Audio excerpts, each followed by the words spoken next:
Hello and welcome to episode number 10 of the SwanBank podcast. We are back. We are back. In the storeroom we're recording from today.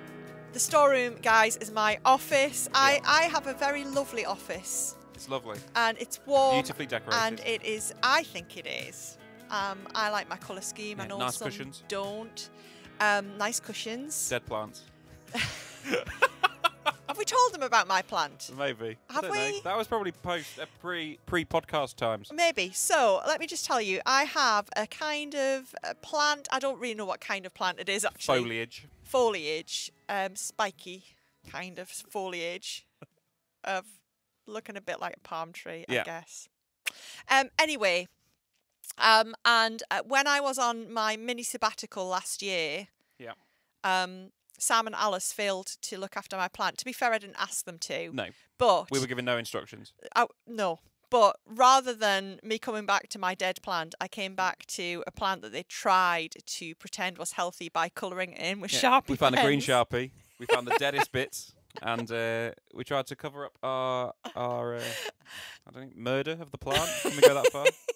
Well, you're just so frightened of my wrath that you decided to colour in the plant. Probably. There's all sorts of things that you still haven't found that we put into your office. Then? During that week, yeah. So, really? Yeah. Anyway, maybe you can report back on that another day. Gosh. Hey, what have you been up to the last 2 weeks? Well, we haven't told them why we're calling my office a storeroom yet. So we normally sit on sofas to record this, but the sofas are all unavailable because half the church's chairs seem to be in your office. I've just got stacks of chairs. Stacks and tacks of chairs. Church chairs in my office. Which we're probably going to have to move later on, aren't we? To be fair, it was we were sorting the church out for the wedding. Joel and Rachel's wedding, which was just beautiful, and Joel looked great. Joel, he looks good in a suit. Does Joel Cooper? He wore his suit very well. Rachel looked absolutely amazing. But Joel looked. I think Joel stole the show. To be fair, he looked great. When he came to the church, I said, "Hiya, Joel, you all right?" He said, "Yeah, I'm fine." And he just so wasn't. He was so nervous. And I was just, oh, wow, he's really nervous. Love it. We had a great time. We had a lovely, lovely time. It was such an emotional service. It was just beautiful. But it's Tom Hall who's filled my office with chairs. I'm not going to complain, though, because actually Tom was just cracking on and sorting the church out when Tom. other people were faffing around. What a hero. Tom was just there with the chair trolley, trundling in and out. And I did say, just put them in my office as long as I can get to my desk. That's fine. And he took me seriously. There's a very narrow path through your office now, isn't there? So if you've got meetings with Catherine booked in over the next couple of weeks, then don't expect to be comfortable. That is true. That is true. How was your Easter?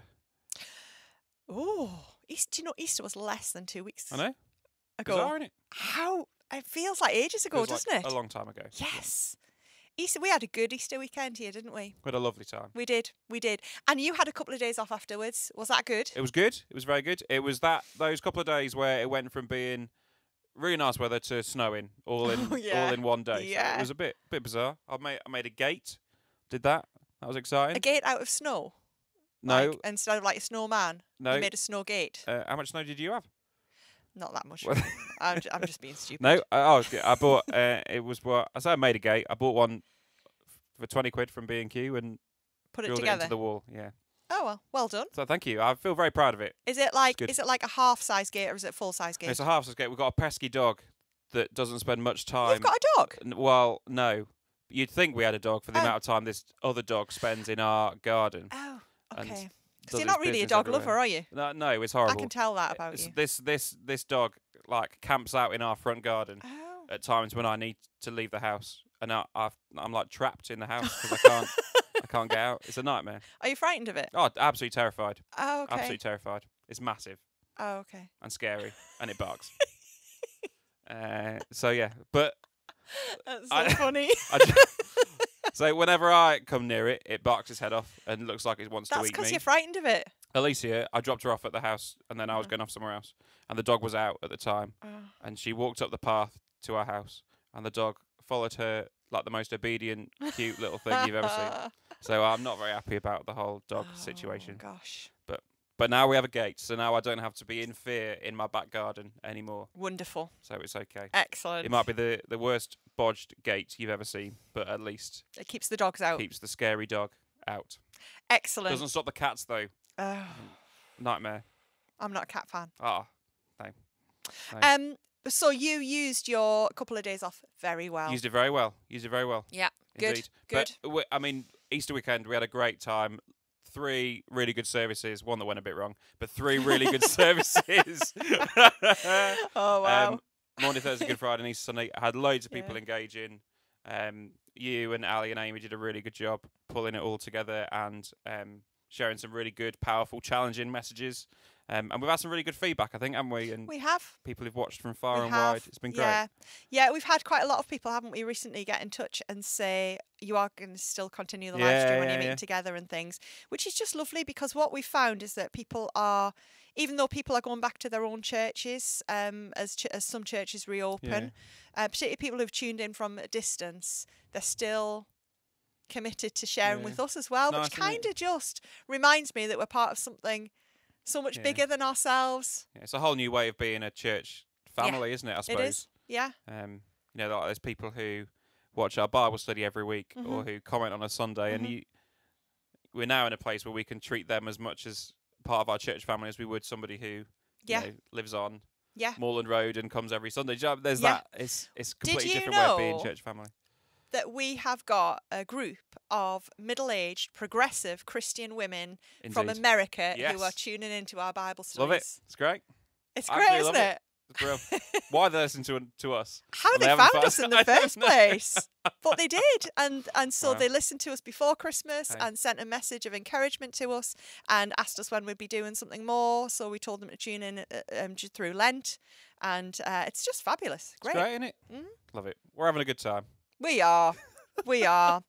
And COVID restrictions have lifted a bit. That's true. Which means that we're going to be reopening some of our services for gathered worship. Indeed. In like 3 or 4 days' time. 3 days' time. Indeed. Hopefully these chairs will have made it out of your store cupboard. Sam. And into the auditorium by then. Otherwise, everyone will have to bring their own cushion. We are basically moving chairs around in between recording stuff for the rest of today, aren't we? That's what they pay us the big bucks for, isn't it, Catherine? Let's be honest. I'm not going to lie to you, right? I've been a minister for 20 years. I've worked for the church for 25 years. Yeah. And a key part of my ministry has been moving tables and chairs. It really has. You're a whiz with that chair trolley, aren't you? You're a whiz. I just am, and I know how to put a go-pack table down. Yeah, if there was competitions you could enter for wheeling around a stack of 5 chairs on a chair trolley, you would be. I'd be right up there. Champion, the most experienced competitor, I think. I would. Hey, yeah. Have you made the most of the easing of COVID restrictions over the last week or so? Well, we have had. Oh, we had my husband Lloyd, his mum and dad came into the garden. Very nice. So that was nice to have them in the garden. Barbecue. We didn't. We just had a cup of tea. But we have got some people coming around for a barbecue on Saturday. Oh. I know. How exciting. Yes. What's on the menu? Well, we will do some kind of marinated chicken. Nice. Very good. We will do some burgers. Very nice. A good burger. You can't beat a good burger. Can't beat a good burger. Aldi's burgers, the skinny burgers in Aldi. Interesting. They are absolutely spot on. Pack of 4 that you get in the fridge. Seriously, they're really good. And get your buns from Aldi as well, because they do really nice brioche buns. Good. Now, the ones in Aldi have sesame seeds on the top. The brioche buns in Lidl don't, so I prefer to go to Aldi for my brioche buns. You can get with seeds and without seeds in Aldi. Did you know that? Brioche buns? No, yes, I did know that. And you can get brioche hot dog buns in Aldi as well. That's the dream. Wow, we know so much about Aldi, sometimes don't we? I think a brioche bun on a burger is a little too much. I'm not going to lie. Oh, really? Sometimes I do. That is controversial. It is. Because especially if you've got like sweet sauces going on, like a barbecue sauce on your burger. Bit too sweet. Like sweet on sweet, innit? I suppose. Interesting. I suppose. I like a bit of bacon on my burger. Bacon cheeseburger. Oh, hello. It's great, isn't it? I just love a burger. And do you know what I bought this morning in readiness for the barbecue in our garden? Okay. What did you I buy? went to Lidl this morning before I came here. I was at Lidl at 8:30 this morning. Commitment. I didn't want to miss getting the Thursday deal. Do you know what it was? Guess What what was I it? bought? It's for the garden. A heater. No, I didn't buy a heater. I was tempted. Have they got them? No. Oh. I was tempted to get one from Amazon. Okay. A heater. But What then have I you thought, bought? A barbecue. no, Gazebo. no. A A bit like a gazebo. bit like a gazebo. A pagoda. I got a parasol. teepee. A parasol? 3 meter parasol. Hey, that's a big parasol. $29.99. Wow. But you need to buy the base as well, so I'm gonna have to buy the base tomorrow from somewhere. Separate trip for the base. Yeah, I'm gonna go to one of the garden centres. Oh right, so you didn't just leave. There wasn't bases available from Lidl. Just not that I wanted. I wanted see. really heavy You're base. picky about your parasol. Yeah, bases. I've been doing a bit of research on parasol bases. Well, you do, don't you? I mean, I don't want to make the wrong Wow. choice. So yeah, How exciting! You got I know. decking, a parasol, Halloumi. a base. halloumi, Nice, very nice. squeaky cheese. Do you know we tried this last summer. If you boil your halloumi before you put it on the barbecue, No. yeah. So you just put the whole packet in some boiling water for 10 minutes, and then stick on the barbecue after. It's good Why do you do that? So because it makes it go. So you know sometimes how it's like bit really rubbery. squeaky and rubbery. Yeah. That takes off the like rubbery edge. So you boil in the bag for 10 Boil in minutes the bag for 10 and then minutes. stick it to Yeah, char yeah. on the barbecue. I'm going to do Char on that. the barbecue, but just be careful when you take it out of the boiling water because it's It's very hot. hot, very hot. So it's been worth just doing this podcast just to learn that little That's true. trick. Hey, well, let's carry on this foodie chat. We have discovered this week that we're both big fans of the Great British Menu. I love it. Did you watch last night? No, I didn't because I had a come meeting. on, I had a come meeting on. last night, so I've missed it. I did watch the end of MasterChef that Did you? had been Oh, delayed. See, we missed MasterChef. I only watched the last I did it. episode. Just It tune was in for the good final. though. Good. You should tune in for Hey, the last well, one. this Welsh guy he's built his own barbecue that he's brought into the Great British Menu Really? kitchen to cook on. Yeah. I love it. The Great Yeah. British Menu. Guys, if you haven't watched it, you can watch it back, and there's like 3 episodes Banging. every week, and it's Great. fabulous. Yeah, yeah. Last week, If you I get- think last week was my favourite week. Yeah. If you get irritated by people who make like a spoonful of something for a course, then you probably won't Yeah, like it. stick foam on your food. Or Yeah, something. yeah. But if you're a foodie, it's great. My favourite, that Scottish woman's pie. That That pie was- was oh. a lead Oh. pie, or Oh. layered, as you probably say. What do you say? Lead. Lead. Is that what you say? Yeah, Why? because it's in layers. You like Lares, that's isn't it? that's what Mary. That's like Mary Berry, isn't it? Does she She say says- that? Layers. Layers. I like Layers. Mary Berry. Layers. You're just like Mary Berry. It in was all a but fabulous pie. It was baking the best ability. pie I have ever seen in my life. It was amazing, wasn't it? Yeah, it Watch it was. just for the pie. Yeah. Super. So, good. Anyway, shall we crack on? So we've talked about easing of restrictions. Yeah. I believe you're booked into a pub garden at some point I over the am. course of the weekend. I am. Yes. Very excited. We went. Speaking of Joel and Rachel's wedding, we had Joel's stag do on Monday because that was the first time we were allowed to Yes. like do things What together. did you do? So I we can't went to believe play. you I know what you did. I just think it's such a lame thing. We went to play crazy golf at Alton Towers. It was mint. Well, I mean, what else? We had go-karting booked for You up the did, road. and then but they that's been postponed again. let us down at the last minute. Yeah. So at short notice, we went to play crazy golf. We went to a lovely pub in the village of Alton, Okay. which, if you didn't know, is just by Alton Towers. Did they know you were going? Did No. you book it? No, Wow. but Joel was dressed as Superwoman for the course of the afternoon. So he strode with great confidence, to be fair, across this pub garden. I bet he To really much enjoyed cheering it. and whooping he did. He got in many a person's selfie in the background over the course of the afternoon. And then he decided that it'd be a good idea. I don't know who decided actually that we would. I would drive my car up the hill with the Superman music in the background, with Joel Aw. pushing my car up the hill, which is one of the best videos I've ever seen. Actually, I'll show it to you later. Thank you. It's great. And then we went and we played some football in the park. We had some dominoes, and that was about it, really. What Domino's did you have? Did you have a Well, mixture? Did I you have wasn't your in charge of ordering, Oh. so we had Texas barbecue. Right. We had Meteor, I think, Yeah. the one yeah, without yeah. the barbecue Without base, the barbecue base. Yeah. Yeah. and then we had a Got pepperoni as well. A Meteor pepperoni is my favourite. When we Interesting. had Domino's a few weeks ago, Jamie had the banger. It's called Interesting. something like that. I might have made it up. It's all kinds of sausage. It sounds something like that. The Okay. banger. All sorts of sausage. Yeah. Great, super. Coming back to Tommel, he tried to persuade us that a tuna supreme was a good idea from Domino's. He's one of them. He's one of them. Tuna Supreme. Tuna supreme. Wow. It's just not okay, is it? Are you a tuna pizza fan? I love, if I Right, go abroad, let's stop this conversation not right that I now go abroad before we very fall often, out. guys. That sounds like Come I'm on now. abroad all the time. I'm Come on so now. not. But if I go to like a traditional pizzeria, Yeah. I might ask for a tuna, onion, and olive Interesting. pizza. Okay. I Yeah. like an olive on a pizza. I like an olive on a pizza. I like an anchovy on a pizza. No. I like Well, an I'm anchovy saying on a no. pizza. I've never actually had anchovies. Anchovy on a pizza will I change just your don't life like the forever. thought of them. Slimy fish. Look, if anyone's still listening, we should probably crack some onto something meaningful. a little more serious. It's We not haven't a food actually chat. told people what we're opening up for on Sunday yet. Indeed. So as part of the whole rest of the world, or the whole rest of this country opening up shops and restaurants outside, pubs outside, we this weekend are opening up for the first time since October, I think, for gathered worship at our 9 o'clock and our 6:15, which we are really excited about. We're really excited to welcome people back in the building, to see some faces, even though they'll be behind masks. Yeah. And to get a bit more of a sense of worshipping with people. Yes. We've been worshipping with a small group in the building for a very long time, but it's by no means the same as having a physical congregation in, is it? So we've got, I don't know about you, Sam, because we've not talked too much about this, but we've got this, people are going to be in the building again, so I am looking forward to seeing people. Yeah. I'm a little bit nervous. Yeah, me too. Are you? Oh, yes. Oh, Okay, yes. That's good. I'm glad it's not just me. I think I'm mainly nervous about trying to strike the right balance with the Sunday evening service between gathered and online. Yeah. I mean, one of the things we talked about earlier was how we've got all these people tuning in from all over the place. And by the sounds of things, going to be here for a while. Yeah.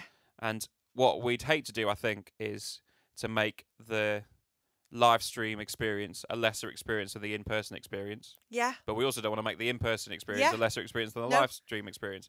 But how we do that and how we get there is going to be... I know. I mean, no one's done it before, have they? we're all just winging it, really. Yeah. Yeah.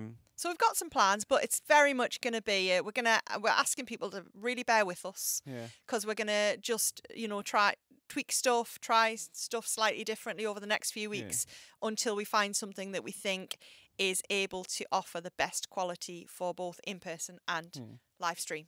But it does create some great opportunities, I think, to try some new things. Yeah. But also to, I guess branch out a bit and be more creative with, things like video content are great because actually the way you experience that in the room and on a live stream is exactly the same. Yeah. And certainly at the moment, how we do sung worship is interesting because in some ways that'll be a better experience for people at home because they'll be able to blast it out to their heart's content. Yeah. In the room, you sort of have to pretend you're not singing while trying to hum underneath your mask, don't you? Do you know what I mean? That's absolutely. And so it's going to be really interesting to see how we journey that. Yeah. And that's something we're going to have to do with the congregation, really, isn't it? As we work through how do we make this work? How do we make the right atmosphere? How do we create the right feel, the right environment for people to be able to worship God, to be able to experience God in a real way that doesn't feel forced or anything like that. Yeah. And for it to feel like being back with your church family again. Yeah. It needs to be authentic and not kind of contrived or and so I think we've got to not try too hard actually, and just trust that God's Holy Spirit will work through and in. And that's what we've seen, isn't it, over the past year, is we've seen that you don't need to have people in the room to be able to lead them in a response. Yeah. Or for people to be drawn into God's presence as you lead worship, even if they're in their living room and you're in front of a camera. God moves far beyond those boundaries that we see as really restrictive. God doesn't see that as a restrictive thing at all. No. God is able to move beyond all of that stuff. Absolutely. And it's about how we, I think, get out of that mindset of, oh, well, you're going to have a better experience of God if you're in the room, because that's where, Holy Spirit is more present on the front row than it is. Do you know what I mean? There's all that stuff. Yeah. Like when you go, when we used to be able to go to big festivals and you'd say, oh, well, the front section, they're the ones who are going to going to respond because Yeah. the Holy Spirit's there. If you sat at the back Yes. in the corner, you got no chance. I mean, it's all that Yeah, stuff. yeah. But actually, it's God is Yeah. able to move. Absolutely. And even though those people are sat behind a screen watching, we know a lot of them. Yeah. We've got relationship with a lot of them. It's not like we're preaching to an unknown crowd. No. They're part of the family. Absolutely. I think what I am looking forward to is the fact that, over this last year, really, apart from the couple of months where we did manage to gather it in part again for a short period of time. But what I'm most looking forward to is the fact that while people see us every week, we don't see them. Yeah. And so on the occasions when I've bumped into people in the supermarket or something like that, and I said, "Oh, it's so lovely to see you. Really miss you." And they're like, "Well, we just saw you on Sunday." And I'm like, "Oh yeah." So I reckon they people are must be still sick of seeing us. Do you think? Yeah, I think so. I'm sick of Can you seeing imagine? us. Can you imagine having me or you in your living room every Sunday morning? I mean, goodness What a me. treat. Yeah. Bin egg. Hey. Oh dear. Especially when I'm running on the spot and me man boobs are jingling everywhere. Dearie me. I still haven't forgiven you for that one. Well, you can get me back, can't you? I'm sure at some point. Oh yes. Hey, there's many a bit of We're on footage Sunday night together. from your You can live get me back. streams over the past year. There's many a dodgy photo we've got of you pulling some sort of Every photo of me facial is expression. dodgy. There'll be an album that appears on Facebook in the next couple of weeks Oh or so. man. Yeah. Terrible. What are some of the things that make you a bit nervous about having people back in the building? What's the thing that you're like? I think there are a couple of things, and if I'm being really honest, we've developed the best quality live stream that we could do, recognizing that while there's loads of gifts and skills among some of the tech team, I mean, some of them are really cracking. None of us are professionals in what we do. Yeah. So there's been lots of, you've learnt loads this year, haven't you? I mean, you've just been so good at just taking what needs to be done and learning to do it in a way that I've just not touched the tech side of stuff. Finding the right people to ask to do it for you. That's the best. That's the best way, I think. Fair enough. but I mean, some of the knowledge is amazing. Yeah. But we're not professionals, no. And I think I'm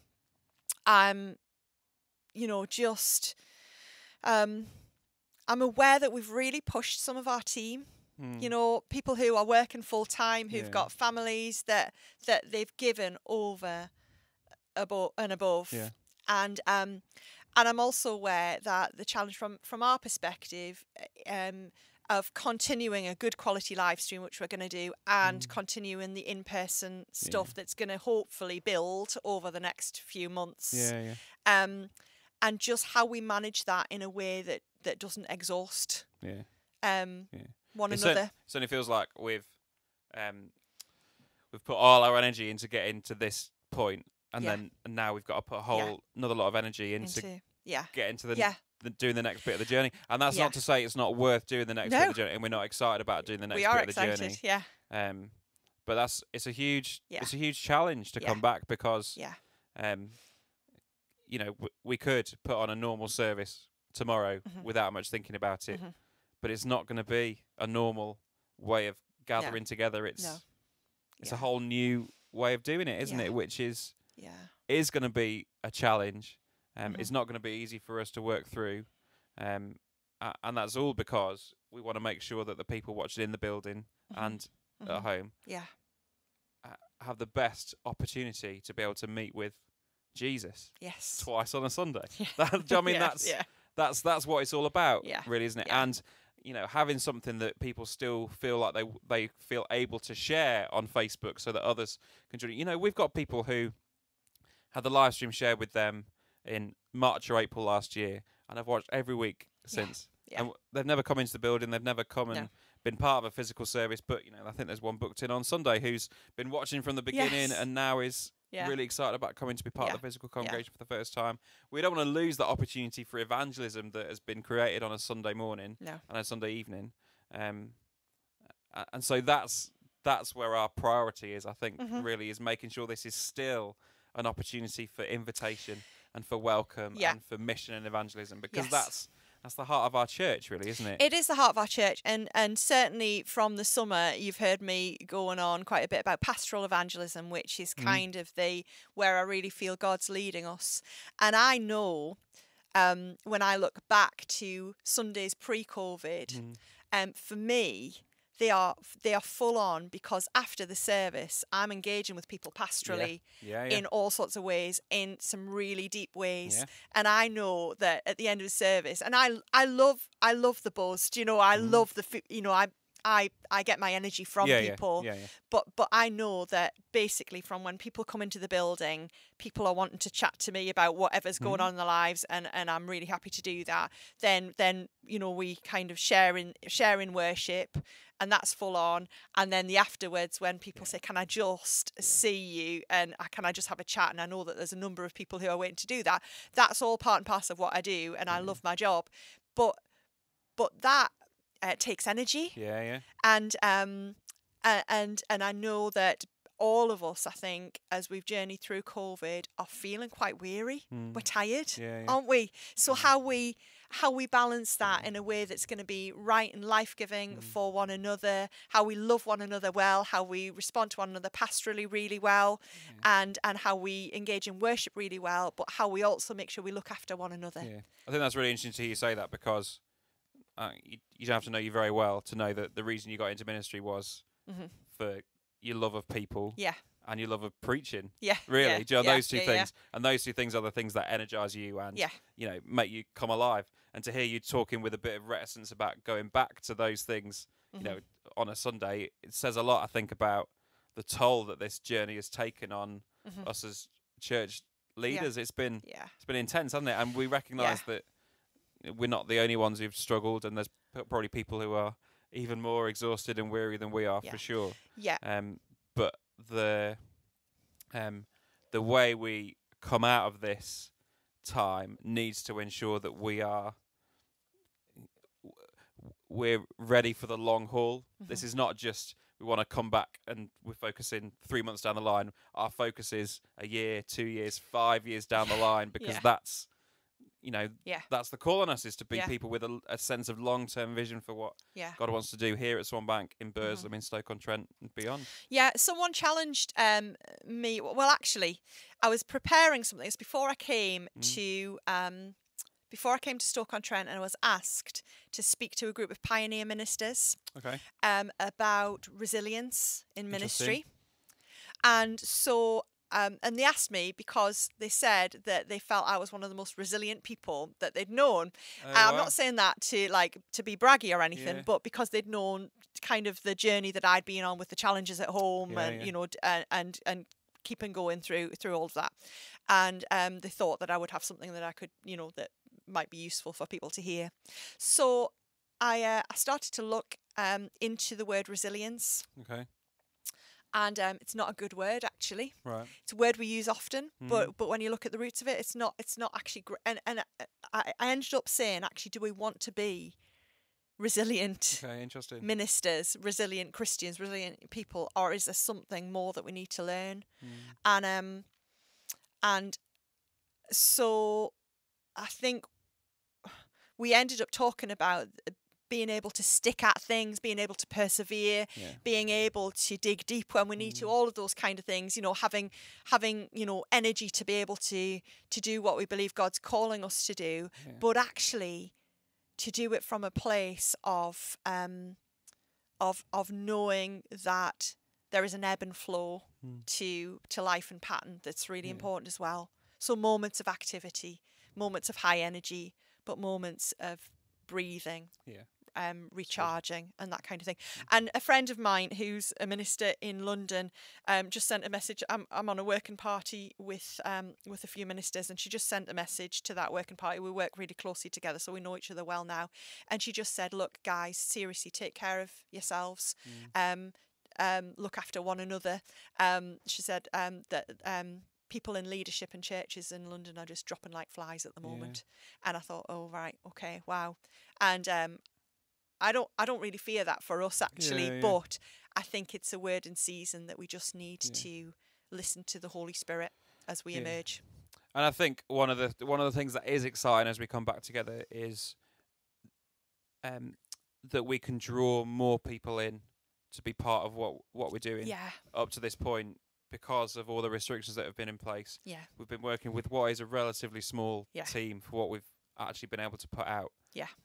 Whereas as we move forward, we're able to broaden that out wider and wider and wider, so more of the church family are able to come and be part of what we're putting out from here, which ultimately speaks into what you're just sharing there, because it takes the burden off the small number of people who've been doing the work, and that's the thing that excites me the most. I think there's so many people who are desperate to be able to offer something or give something, but just haven't been able to for reasons out of our control, to be honest. And we had a team of people here working on, was it Thursday night, who got home at about 1 o'clock in the morning because of some of the tech stuff they've been doing. And it's like, I love them for it. I really do. So grateful to them. They're amazing. But I don't want that for them going into the future, do you know? And I would love us to end up being a church where everybody it has some kind of task within the life of the church, and nobody is overburdened. And that's my aim. That's what I want to see, and that's what I think is healthy Christian community. Well, it's healthy kingdom building as well, isn't it? It is. It is. Yeah.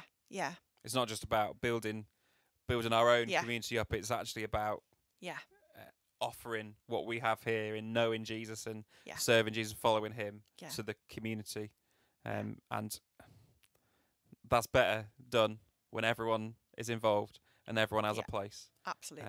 For sure. Absolutely. Great. I think we've waffled on for long enough this afternoon. It's been great to be back. We'll be back next week, I'm sure, with some more reflections on the Great British Menu. Catherine can tell us how she got on with a new parasol, which we're all excited about hearing, I'm sure. I'll do a review. Great stuff. We'll be back next week. If you haven't yet booked into Sunday evening or Sunday morning and you want to, there's still opportunity to do that. Get in touch with the office or go on the website to do that. We would love to see you, and we'd love for you to be part of this journey as we get back to being able to physically gather together for worship. We're really excited about it. We are. But for now, we'll see you soon. Have a good week. God bless.